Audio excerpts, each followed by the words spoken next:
दहेज के खातिर पति ने ले ली नवविवाहिता की जान। 20 दिनों से महिला जिंदगी और मौत से जूझ रही थी। मृतका के पिता ने लगाया ससुराल वालों पर आरोप। नवविवाहिता थी, गर्भवती, गई दोनों की जान। खबर भागलपुर की है। दहेज के दानवों की काली करतूत अभी भी अपने समाज में जारी है। दहेज के खातिर फिर एक नवविवाहिता की जान चली गई। ताज़ा मामला कहलगांव के छोटी कैरिया गांव की है। छोटी कैरिया कहलगांव का रहने वाला सखीचंद रमानी के पुत्र पवन कुमार की शादी झारखंड गोड्डा ऊपरबंधा गांव में रहने वाली सुधीर रमानी की 20 वर्षीय पुत्री ज्योति कुमारी से 5 मार्च 2022 को हुई थी।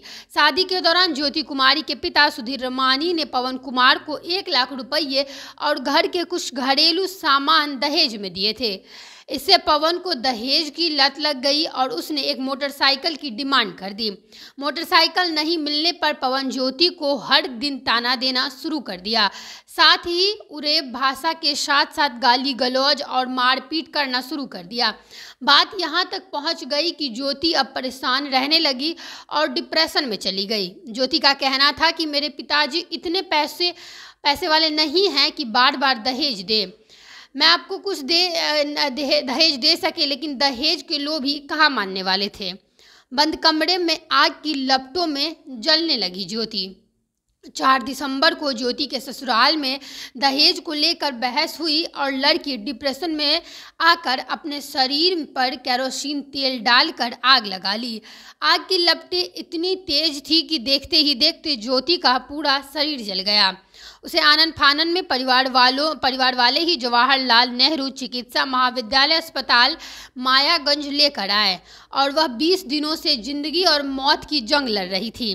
अंततः 20 दिनों के बाद 25 दिसंबर को उसकी मौत मायागंज अस्पताल में इलाज के दौरान हो गई। शादी को 1 वर्ष भी नहीं हुए थे पूरे। आपको बता दें कि गौरतलब हो कि नवविवाहिता ज्योति की शादी को अभी तक भी एक साल भी पूरे नहीं हुए थे।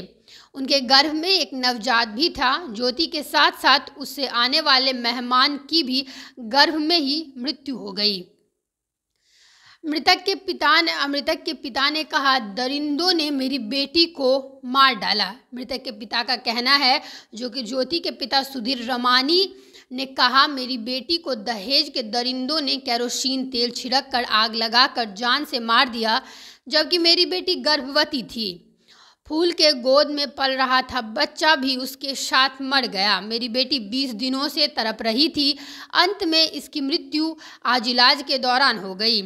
इसका गुनहगार सिर्फ और सिर्फ मेरी बेटी का पति पवन और उसका परिवार है। यह इल्ज़ाम गलत है। मैंने कोई दहेज नहीं मांगा। ये ज्योति के पति का कहना है। ज्योति के पति पवन ने अपनी सफाई में कहा है कि हमने किसी तरह का दहेज नहीं मांगा। यह सारी मेरे पे इल्ज़ाम लगाया जा रहा है। मुझे शादी के समय 1 लाख और कुछ सामान दिए गए थे और उसी में खुश हूँ। क्या इसी तरह से जलती रहेंगी नवविवाहिता? अब सवाल यह उठ रहा है कि आखिर दहेज के लोभी अगर इस तरह पांव पसारे रहेंगे तो आम लड़कियों का क्या होगा? क्या इसी तरह नवविवाहिता दहेज के लिए आग में झुलसती रहेंगी?